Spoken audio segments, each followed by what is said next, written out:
Selamat pagi, perkenalkan nama saya Denisius Umbupati. Saya adalah dosen program studi peternakan di Universitas Kristen Wirawacana Sumba. Pada kesempatan ini saya akan menjelaskan salah satu mata kuliah yang saya ampu, yaitu mata kuliah statistika. Mata kuliah statistika merupakan mata kuliah yang didapatkan di semester genap, yaitu dengan jumlah 5 SKS, terdiri dari 3 SKS teori dan 2 SKS praktek. Pada pertemuan pertama, saya menjelaskan terkait kontrak perkuliahan. Di sini, saya bersama mahasiswa akan menyepakati aturan-aturan perkuliahan, dan saya juga menyampaikan rencana pembelajaran semester atau RPS mata kuliah statistika. Adapun capaian pembelajaran mata kuliah, yang pertama, mahasiswa mampu memahami konsep ilmu statistika.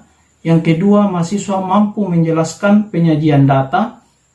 Yang ketiga, mahasiswa mampu menjelaskan ukuran pemusatan data. Yang keempat, mahasiswa mampu menjelaskan serta merumuskan tentang ukuran penyebaran. Yang kelima, mahasiswa mampu menjelaskan dan merumuskan tentang teori probabilitas. Yang keenam, mahasiswa mampu menelaah dan menganalisis tentang pengujian hipotesis. Yang ketujuh, mahasiswa mampu menelaah dan menganalisis tentang analisis G-square dan korelasi. Yang kedelapan, mahasiswa mampu menjelaskan dan melaksanakan serta menganalisis tentang analisis regresi linear dan regresi berganda. Yang kesembilan, mahasiswa mampu menjelaskan dan melaksanakan serta menganalisis tentang analisis uji ANOVA atau ragam varians. Berikut ini saya akan mendeskripsikan mata kuliah statistika. Pada mata kuliah ini, mahasiswa belajar tentang pengantar statistika, penyajian data, ukuran pemusatan, ukuran penyebaran, teori probabilitas, pengujian hipotesis, analisis G-square dan korelasi, analisis regresi linear dan regresi berganda, analisis uji ANOVA atau ragam varians dalam menyelesaikan permasalahan kasus yang diteliti dalam menyusun tugas akhir bagi mahasiswa program studi peternakan. Berikut ini materi pembelajaran yang saya berikan kepada mahasiswa selama 14 kali pertemuan, yaitu pengantar statistika, penyajian data, ukuran pemusatan, ukuran penyebaran, teori probabilitas, pengujian hipotesis, analisis G-square dan korelasi, analisis regresi linear dan regresi berganda, analisis uji ANOVA atau ragam varians.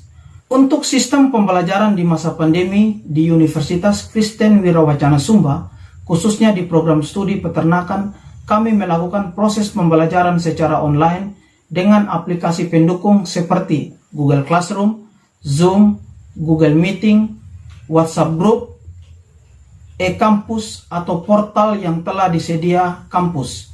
Sedangkan metode pengumpulan tugas karena sistem yang online, sistem pengumpulan tugas menggunakan email, Google Meet, dan WhatsApp Group, di mana saya akan memberikan instruksi kuliah dan tugas kuliah, bahkan tugas kelompok maupun tugas mandiri yang dikumpulkan melalui aplikasi dan alamat yang telah diberikan. Kemudian dalam pembelajaran, berbagai inovasi, strategi, dan metode pembelajaran yang saya terapkan, yang bertujuan agar mahasiswa dapat tercapai dan terjadinya peningkatan hasil belajar mahasiswa, dan lulusan nantinya akan memiliki kompetensi yang sesuai dengan program studi peternakan. Untuk metode pembelajaran yang saya terapkan menggunakan 3 metode. Yang pertama, ceramah atau penyampaian materi. Saya lakukan dengan harapan mahasiswa nantinya dapat memahami, memperoleh materi secara baik dan luas. Yang kedua, demonstrasi atau praktek. Metode ini saya berikan kasus, kemudian mahasiswa menganalisis menggunakan aplikasi, analisis software seperti SPSS. Saya berikan tutorial melalui link YouTube yang akan mahasiswa nonton dan praktek. Kemudian, mahasiswa menganalisis kasus yang telah saya berikan. Tujuannya agar mahasiswa tertarik dan mengembangkan materi dalam menghubungkan teori dan praktek dalam menganalisis data. Yang ketiga, diskusi kelompok. mahasiswa saya bentuk dalam kelompok sesuai dengan materi dan kasus soal yang telah diberikan. Karena masih dalam masa pandemi, kelompok tersebut mereka bentuk dalam WhatsApp group untuk berdiskusi. Tujuan dari metode diskusi ini adalah agar mahasiswa lebih percaya diri dalam mengembangkan pola berpikir yang kritis, aktif, dan kreatif. Untuk mempermudah penyampaian materi, di sini saya selalu mempersiapkan bahan ajar berupa slide, presentasi, buku ajar, buku pegangan atau handbook yang sesuai dengan rencana pembelajaran semester atau RPS. Untuk sistem penilaian, ada kehadiran, diskusi atau kuis, nilai tugas baik kelompok maupun tugas mandiri, ada nilai UTS, ada nilai UAS atau ujian akhir semester.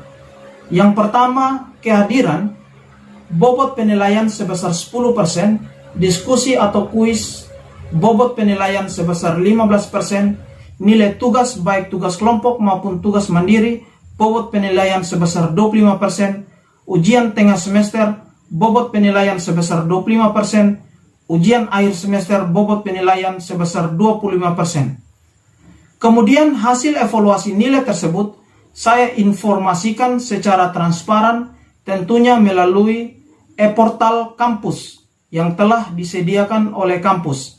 Apabila mahasiswa tersebut mendapatkan nilai yang kurang bagus atau nilai yang kurang baik, saya akan berikan segera remedial atau perbaikan nilai sesuai dengan jadwal kalender akademik yang ditentukan oleh Universitas Kristen Wirawacana Sumba.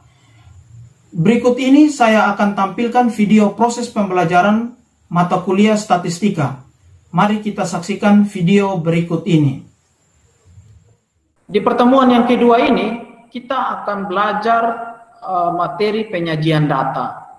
Sebelum kita masuk di materi penyajian data ini, Pak mau bertanya dulu kepada Robinson. Ya, Pak mau bertanya dulu kepada Robinson. Minggu lalu materi apa saja yang kita pelajari, Robinson? Silakan. Jadi baik, ini materi yang kita pelajari minggu lalu yaitu kita belajar tentang apa itu statistik, jenis-jenis statistik, jenis-jenis data, dan skala pengukuran. Nah, dalam jenis statistik ada dua jenis yaitu deskriptif, induktif. Jenis data, kualitatif dan kuantitatif. Skala pengukuran, nominal, ordinal, interval, dan rasio. Itu saja Pak, terima kasih. Ya. Disampaikan oleh Robinson itu benar ya. Kita sudah pelajari tentang apa itu statistik ya, jenis-jenis statistik, jenis data, dan skala pengukuran.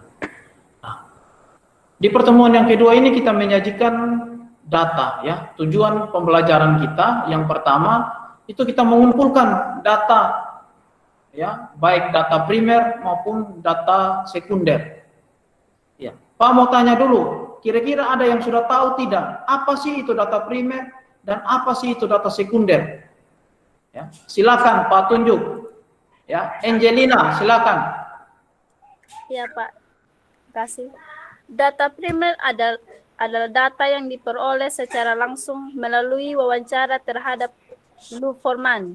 Sedangkan data sekunder adalah data yang diambil atau dipakai dari dokumen-dokumen yang telah diolah dan dipublikasikan. Terima kasih. Yang dikatakan Angelina itu benar ya. Jadi data primer itu data yang kita ambil secara langsung. Ya, data sekunder itu data yang sudah ada yang kemudian kita pakai atau data yang sudah diolah. Kemudian yang kedua, tujuan pembelajaran menata data atau mengurutkan data dan mengelompokkan data. Ya, yang ketiga menyajikan data dalam bentuk tabel dan grafik. Dan yang keempat, kita menarik kesimpulan atau menyimpulkan atau mengartikan atau menginterpretasikan ya data itu. Nah, dalam penyajian data ini ada yang namanya distribusi frekuensi. Ya, distribusi frekuensi ada langkah-langkah dalam membuat distribusi frekuensi. Ya, ada langkah-langkah. Langkah yang pertama itu mengurutkan data. Ya, kita urutkan data dari bilangan terkecil sampai bilangan terbesar. Itu langkah yang pertama ya. Silakan dicatat dan diingat baik-baik ya. Langkah-langkah dalam membuat distribusi frekuensi ya. Langkah yang kedua itu di poin yang pertama ada membuat kategori atau kelas ya. Itu di mana rumusnya K sama dengan 1 ditambah 3,322 logaritma N. Ya, N kecil ini itu biasa kita kenal banyaknya data yang ada atau banyaknya data yang ditampilkan. Kemudian di langkah yang kedua, untuk poin yang kedua, yaitu menentukan interval kategori kelas. Ya, di mana rumusnya I sama dengan nilai terbesar dikurangi nilai terkecil dibagi dengan jumlah kelas. Ya. Langkah yang berikutnya langkah ketiga yaitu tabulasi atau mencantumkan besaran frekuensi tiap kelas. Langkah yang keempat itu nilai tengah kelas ya, diperoleh dengan cara menjumlahkan batas bawah kelas dan batas atas kelas ya, kemudian kita bagi dengan 2 ya, sambil teman-teman catat ya. Nilai tengah kelas adalah tanda atau penciri dari suatu interval kelas dan merupakan suatu angka yang dapat dianggap mewakili suatu interval kelas. Langkah yang kelima itu tepi kelas ya. Itu adalah nilai batas antara kelas yang memisahkan nilai antara kelas 1 dengan kelas yang lain. Ya, tepi kelas terdiri dari 2 ya. Itu ada tepi kelas atas dan tepi kelas bawah. Ya, itu tepi kelas. Langkah yang keenam adalah frekuensi relatif. Di mana frekuensi relatif itu adalah frekuensi setiap kelas dibandingkan dengan frekuensi total. Yang ketujuh adalah frekuensi kumulatif, adalah penjumlahan frekuensi pada setiap kelas. Frekuensi kumulatif ini terdiri dari 2, ada frekuensi kumulatif kurang dari dan frekuensi kumulatif lebih dari. Ya. Nah, untuk lebih mudah, mari kita lihat contoh soal di bawah ini. Ya. Kita lihat contoh soal ini. Jarak rumah mahasiswa peternakan dengan Unkriswina. Ya, dalam satuan kilometer seperti data di bawah ini ya. Kita disuruh untuk membuat distribusi frekuensinya ya. Kita disuruh untuk tentukan distribusi frekuensinya. Langkah yang pertama yang tadi Pak sudah jelaskan yaitu kita mengurutkan datanya ya. Kita mengurutkan data dari terkecil sampai terbesar. Pak mau tanya, Umbu Eri, dari soal tadi, ya, ada berapa banyak data Umbu Eri dari soal yang tadi? Silakan. Ada 10, Pak. Iya, ada 10 ya. Dari data tadi ada 10 data. Nah, kemudian kita urutkan, ya. Jadi kita urutkan data dari terkecil sampai terbesar. Ya, langkah yang kedua, kita menentukan kategori kelas, ya, di mana rumusnya K sama dengan 1 ditambah 3,322 logaritma N, di mana N ini adalah banyaknya data. Ya. Maka K sama dengan 1 ditambah 3,322 logaritma, tadi yang Umbu Eri bilang, banyaknya data adalah 10. Maka K sama dengan 1 ditambah 3,322. Logaritma 10 itu ialah 1. Ya, logaritma 10 ini ialah 1. Ya, jadi 3,322 dikali 1, jadi 1 ditambah 3,322 ya, karena 3,322 dikali 1 angka itu sendiri, jadi 1 ditambah 3,322 adalah 4,322 ya, jadi kategori kelasnya adalah 4,322. Nah, sampai di sini kita jangan bulatkan dulu ya, kita mencari interval kelas dulu, yaitu I sama dengan nilai terbesar dikurangi nilai terkecil dibagi jumlah kelas. Ya, nilai terbesar di sini adalah 34. Ya, sedangkan nilai terkecilnya adalah 9. Jadi 34 dikurangi 9 dibagi dengan jumlah kelas atau kategori kelas, yaitu 4,322. Sama dengan 34 dikurangi 9, 25. Dibagi dengan 4,322. itu hasilnya 5,78. Nah, kita sudah dapat hasil interval kelasnya, baru kemudian kita bulatkan 5,78, kita bulatkan ke atas, ya, jadi hasilnya 6. Begitupun kategori kelas 4,322 kita bulatkan menjadi 4. Setelah sudah dapat hasilnya, kita masuk di tabulasi data.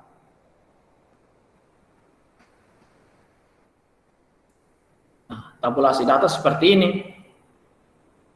Nanti Pak akan jelaskan di papan tulis. Ya, silakan kita simak baik-baik.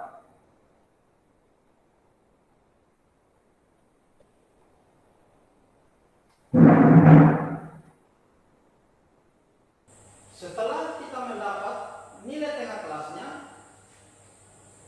setelah itu kita lanjut frekuensi relatifnya, ya, frekuensi relatifnya, yaitu di mana frekuensi relatif ini untuk menggambarkan diagram pi, ya, atau diagram lingkarnya, seperti itu. Itu di mana diagram didapat dari jumlah frekuensi kelas pertama, ya, jumlah frekuensi kelas pertama yaitu 4 dibagi dengan banyaknya data dibagi 10 dikali dengan 100%. Ya, itu sama dengan 40. 1.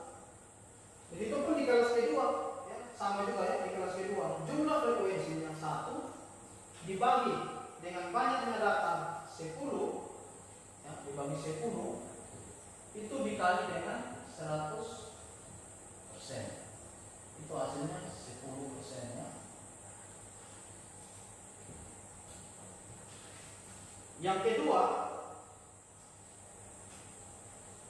3, ya, jumlah frekuensi di kelas yang ketiga yaitu 3 dibagi dengan 10 dikali dengan 100%, yaitu 30%.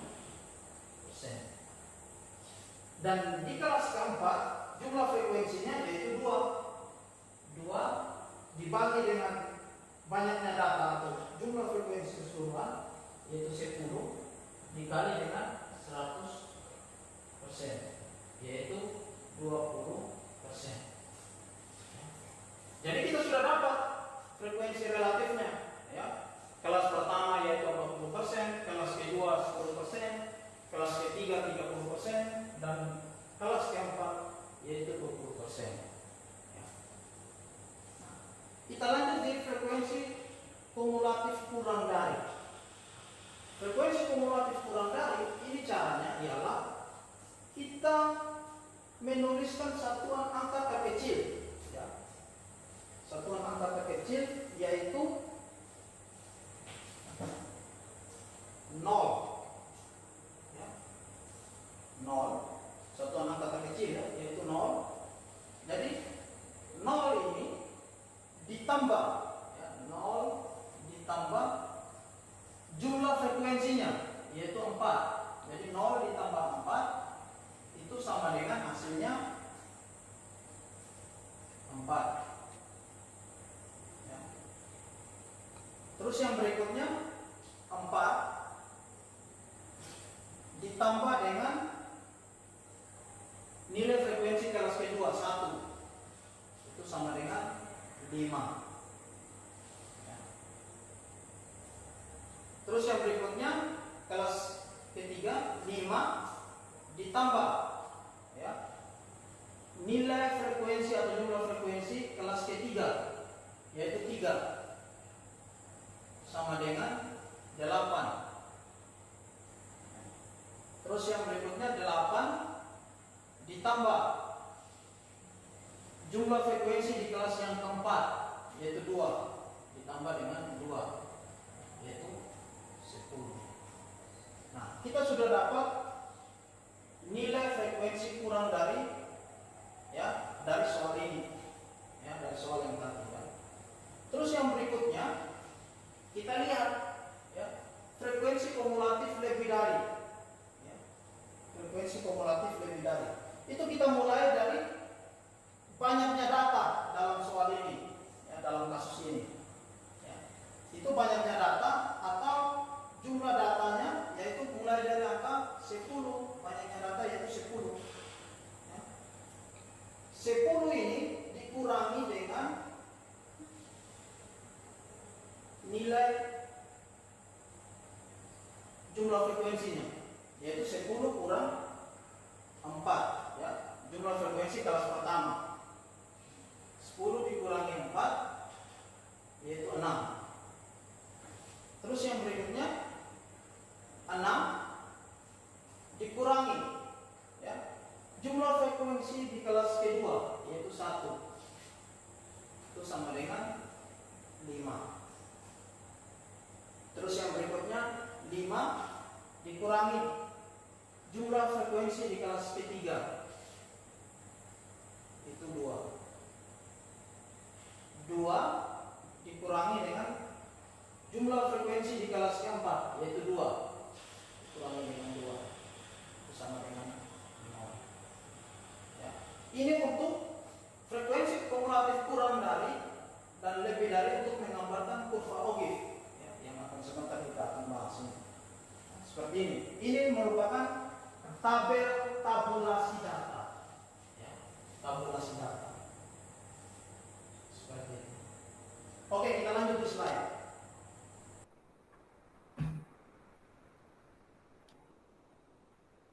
Ya, jadi apa yang Pak jelaskan di papan tulis itu sama dengan yang ada di slide di depannya teman-teman. Ya.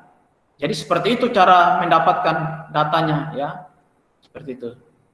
Nah, setelah kita mentabulasi data, ya, ke dalam bentuk tabel, kemudian kita mencari histogram. Ya, apa itu histogram? Histogram merupakan bentuk diagram yang mudah dipahami, ya. Jadi kalau data dalam tabel tadi kita sajikan mungkin masih orang belum pahami, ya kita sajikan dalam bentuk histogram sehingga mudah dipahami oleh pembaca atau orang lain yang membaca, ya. Jadi histogram merupakan diagram balok karena frekuensinya disajikan dalam bentuk balok. Histogram menghubungkan antara tepi kelas interval pada sumbu horizontal X dan frekuensi setiap kelas pada sumbu vertikal Y. Contohnya seperti ini. Nah, contohnya seperti ini. Ya, jadi penamaannya pada sumbu X, ya, itu tepi kelas intervalnya, sedangkan pada sumbu Y yaitu jumlah frekuensinya. Contohnya seperti ini diagramnya. Nah, contohnya seperti itu. Kemudian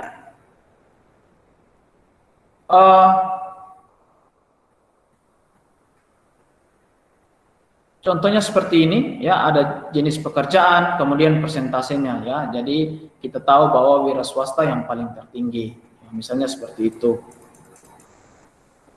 Terus kemudian poligon. Poligon hampir sama dengan histogram. Perbedaannya histogram menggunakan balok, sedangkan poligon menggunakan garis yang menghubungkan titik-titik yang merupakan koordinat antara nilai tengah kelas dengan jumlah frekuensi pada kelas tersebut.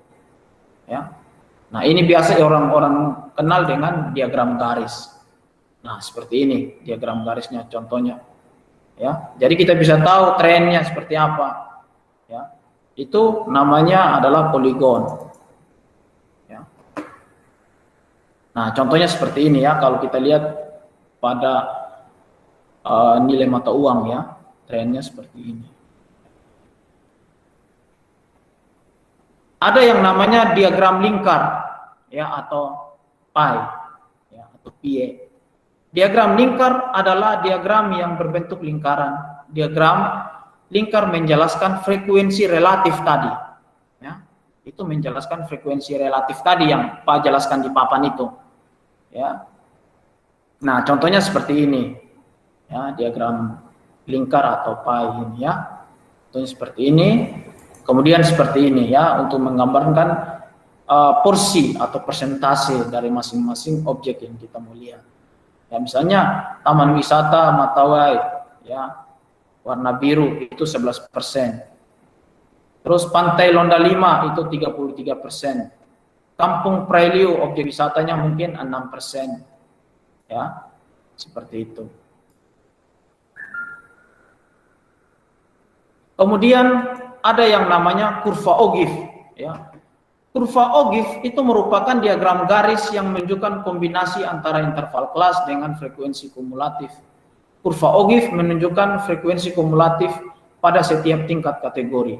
Nah, ini frekuensi kumulatif, ya. Kalau yang warna hijau ini itu frekuensi kumulatif kurang dari, ya, dia dari mulai angka 0 ya tadi yang Pak jelaskan itu, dari angka 0 dia naik, ya, angkanya naik, ya, sampai banyaknya data, ya. Kemudian frekuensi kumulatif lebih dari itu mulai dari banyaknya data, ya, kemudian sampai 0, ya, di mana titik potongnya, seperti itu. Oke, mungkin sampai di sini saja pertemuan kita. Di pertemuan yang kedua, ada yang mau bertanya?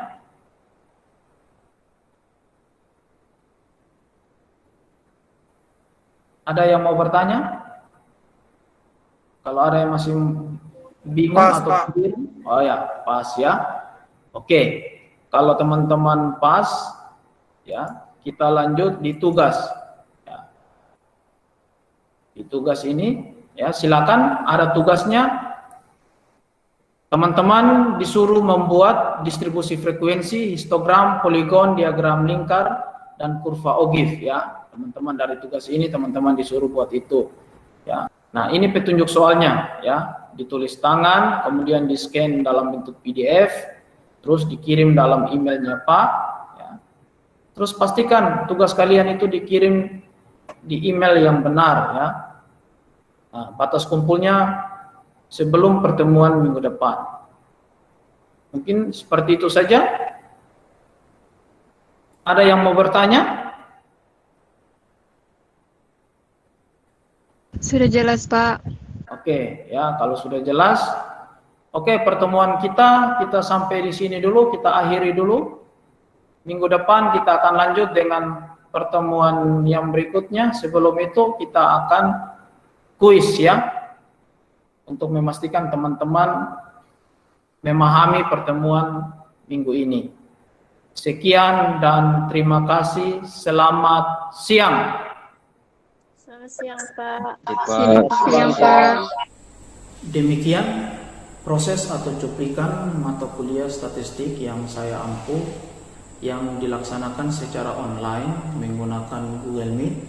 Semoga menjadi berkat bagi kita semua. Terima kasih.